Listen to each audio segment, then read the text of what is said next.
Your power tool's motor uses two carbon brushes to conduct electricity to the armature. They do this through the commutator. The carbon brush will wear down over time from rubbing against the rotating commutator and will need to be replaced. Warm brushes can cause excessive sparks around the commutator. Sparks can also be caused by a damaged armature, so you want to carefully inspect both if sparks are present. Replacing the carbon brushes is a repair that you can do yourself, and I'm going to show you how. Hi, I'm Mark Socha. Do-it-yourself repairs like these are easier than you might think. From lawn machines to cordless drills, kitchen mixers, Outdoor grills.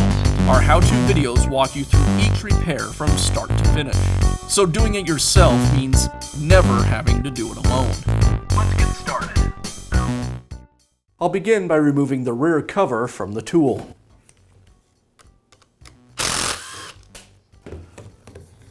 With the cover removed, I have access to the motor brushes. I'll replace the first brush. I'll pull the tension spring away from the brush and move it to the side of the brush holder. I'll pull the brush away from the holder and remove the wire lead. Now I can install the new brush. I'll insert the brush into the holder. You'll notice one side of the holder has a slot for the wire lead to slide through. I'll reconnect the wire lead to the brush holder and place the spring back over the brush. I'll repeat this on the other side for the second brush.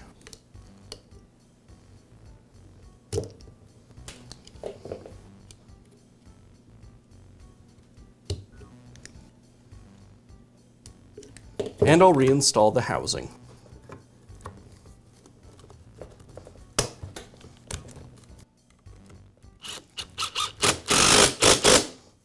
And now you can install a new set of carbon brushes in your power tool. Be sure to check back often for new videos and expert advice. If you found this video helpful, give us a thumbs up And leave a comment.